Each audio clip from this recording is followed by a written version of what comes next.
America, Britain और Canada ने रूस पर वैक्सीन रिसर्च पे चोरी का आरोप लगाया है। कंधे पर बड़ा सा बैग लेकर अस्पताल से निकलता आदमी। रूस ने दावा किया कि इस आदमी पर कोरोना की वैक्सीन का सफल परीक्षण किया गया है, इसलिए रूस दुनिया में पहला जिसने कोरोना की वैक्सीन बना ली। Сегодня у нас знаковое событие. Первая группа добровольцев, которая состояла из двух подгрупп. Первая подгруппа получила первый компонент, вторая подгруппа получила второй компонент. И сегодня, наконец... कोरोना वैक्सीन पर रूस के इस दावे के बाद अमेरिका, ब्रिटेन और कनाडा ने रूस पर वैक्सीन चोरी करने की कोशिश का आरोप लगाया। We know that the Russian intelligence agencies have been targeting, in terms of cyber attacks, against efforts across those three countries and here in the UK, our attempt to find a vaccine through research and development for coronavirus.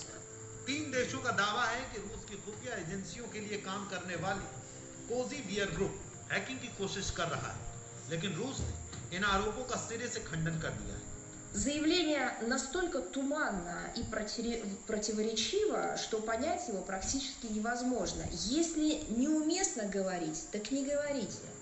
विवाद से इतर दुनिया के 4 देश vaccine बनाने की होड़ में सबसे आगे चल रहे हैं। अमेरिका में मॉडर्ना कंपनी वैक्सीन बना रही है, जिसका प्रयोग तीसरे चरण का ट्रायल पूरा कर चुका है।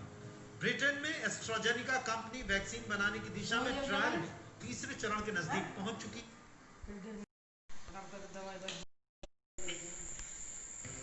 रूस में कैम कोविड वैक ने वैक्सीन के लिए पहले चरण की कामयाबी हासिल कर ली है। चीन की सिनोफार्म कंपनी वैक्सीन बनाने के लिए ट्रायल के तीसरे चरण में पहुंच चुकी है।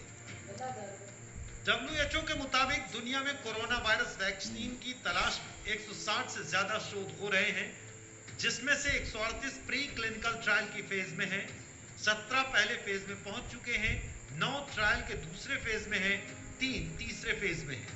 एक भी वैक्सीन अभी मंजूरी वाले चरण तक नहीं पहुंच पाई है।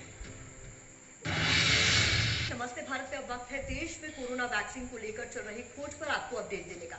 कोरोना वायरस को हराकर दुनिया को जिताने वाली वैक्सीन कब आएगी, ये सवाल हर किसी के मन में है। आपकी इसी जिज्ञासा को ध्यान में रखते हुए हमने ये खास रिपोर्ट तैयार की है, जो आपको बताएगी कि भारत में कहां तक पहुंचा है कोरोना वैक्सीन की खोज का अभियान। इंसान और कोरोना वायरस के बीच चल रही जंग को खत्म करने का एकमात्र हथियार है वैक्सीन। दुनिया भर में अमेरिका से लेकर चीन तक वैक्सीन बनाने के प्रयास में जुटे हैं, लेकिन सवाल है कि भारत में वैक्सीन की खोज कहां तक पहुंची है। भारत में वैक्सीन बनाने की रेस में हैदराबाद की कंपनी बायोटेक और अन्य भी शामिल है। इसके लिए फील्ड ट्रायल शुरू हो चुके हैं। पटना एम्स में तीसरे चरण के पहले फेज के ट्रायल हो रहे हैं। भारतीय चिकित्सा अनुसंधान परिषद यानी ICMR ने क्लिनिकल ट्रायल के लिए भारत के 12,000 संस्थानों को चुना है। एम्स दिल्ली के डायरेक्टर रणदीप गुलेरिया का मानना है कि भारत में साल के अंत तक कोरोना वैक्सीन बनकर तैयार हो जाएगी। वैक्सीन पे रिसर्च हो रही है। इंडिया में भी 4-5 कंपनीज जो हैं काफ़ी एग्रेसिव काम कर रही हैं रिसर्च पे। ट्रायल्स भी शुरू हो गई हैं। इस सारे प्रोसेस में 6 से 9 महीने लग सकते हैं। तो मेरा ये मानना है कि साल के एंड तक या बिगिनिंग ऑफ नेक्स्ट ईयर तक जो है वैक्सीन आ जाएगी।